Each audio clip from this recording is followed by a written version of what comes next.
Hi, I'm Choro, the owner of Butter Vintage, a vintage clothing store in Yokohama and Kamakura. Our store directly goes to the United States to purchase vintage clothing, mainly from the 1940s up to around 2000s. We carefully select the items that we personally love and bring them back. The name Butter Vintage came about because we wanted to be a store that our customers could absorb, like butter melts in, and feel comfortable and familiar with. Originally, I worked as an electrician and came to Kawasaki from Osaka on a business trip. Near the company dormitory, there was a vintage clothing store called LATHRILLS. I began frequenting this store, and over time I realized that I had a strong desire to run a vintage clothing shop myself. As a result, I decided to approach LATHRILLS to pursue this passion. I worked at LATHRILLS for about 4 years. When I was considering starting my own business, my mentor, Mr. Ishii, mentioned a property near Motomachi that was available for rent twice a year for pop-up events. When I told him that I was planning to quit and return to Osaka, he offered me the opportunity to use that space. As a result, I was able to open my own vintage clothing store in the Motomachi area. I used to frequent vintage clothing stores in Americamura in Osaka. They were mostly shops with a rather cluttered DIY aesthetic, where they didn't spend too much on the interiors. I really wanted to create that kind of old-school vintage clothing store. We've been running this store for about 12 years. Initially, many of our customers were older, in their 50s and 60s, but as the years have passed, we've seen an increase in younger customers. Now we have a really wide range of customers, from high school students to people in their 60s. We opened a store in Kamakura 5 years ago. It was initially 7 tsubo in size, located just one street behind here, and was named LATHRILLS Motomachi. Unfortunately, we had to move due to the redevelopment plan. It was really hard to find a new location, so I asked a local realtor, and they showed me this place. The space was reduced from 7 tsubo to 4 tsubo, and it became hard to store all the products.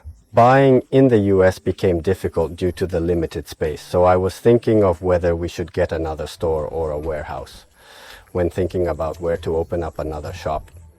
Kamakura reminded me of the atmosphere of Motomachi, so we decided to open a store there as it fit Butter Vintage image.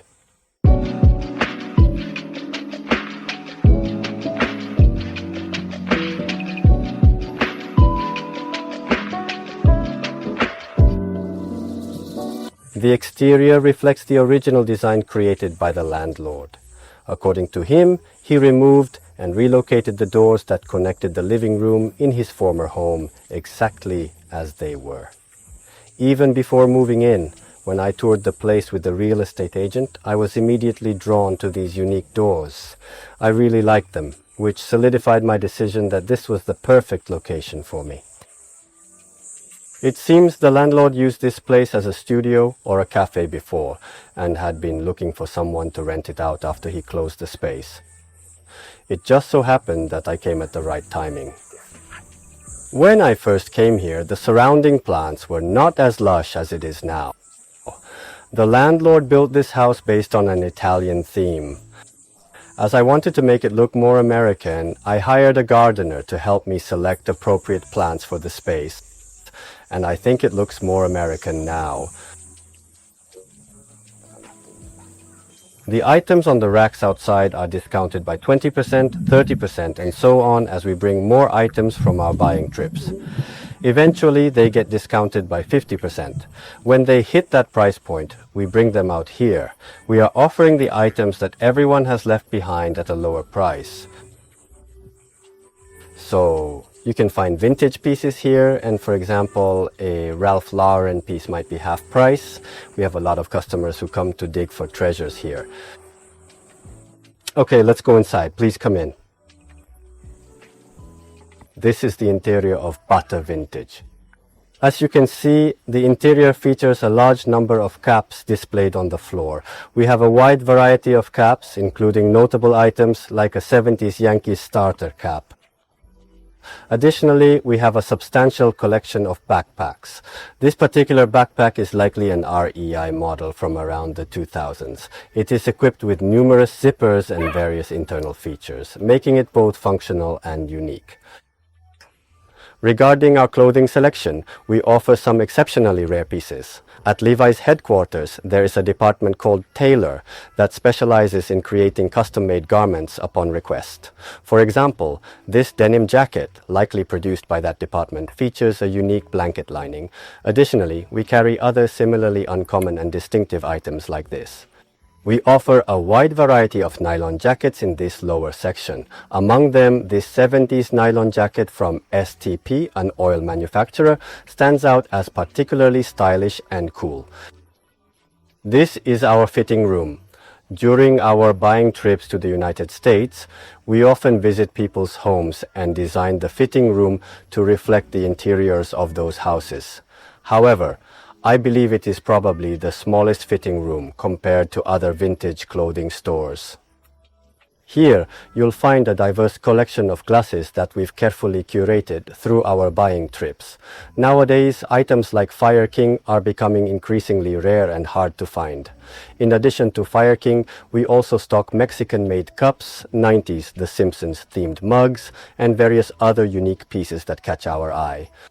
Down here, we have a selection of additional items. For example, this is a boonie hat from the Vietnam War era. It's in dead stock condition and even includes a mosquito net. I think it's a pretty rare item that you don't see very often. On this shelf, we have t-shirts, and the long-sleeve t-shirts are on the bottom. We organize the t-shirts by size from extra large to large, medium, and small.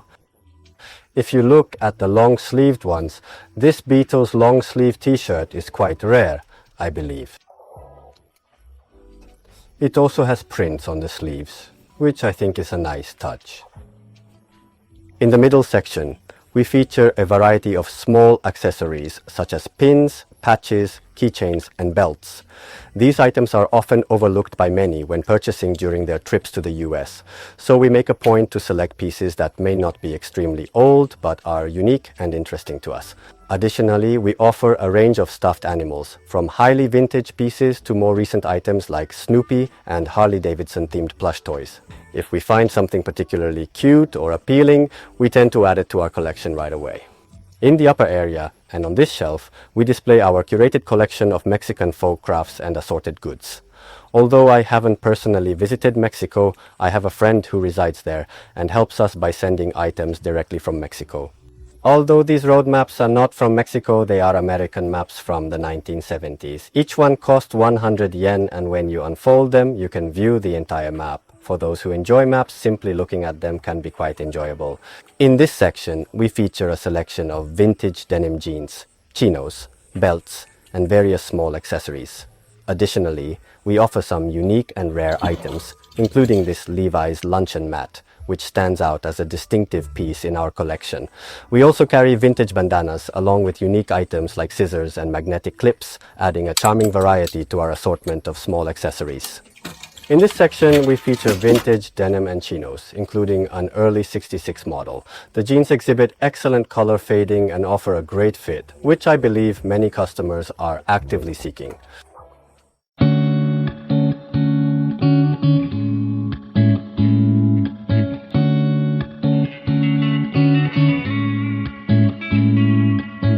In the future, I'd like to explore and travel to a wider variety of states across the US for our buying trips, rather than limiting ourselves to just San Francisco and Seattle, which have been our main destinations lately.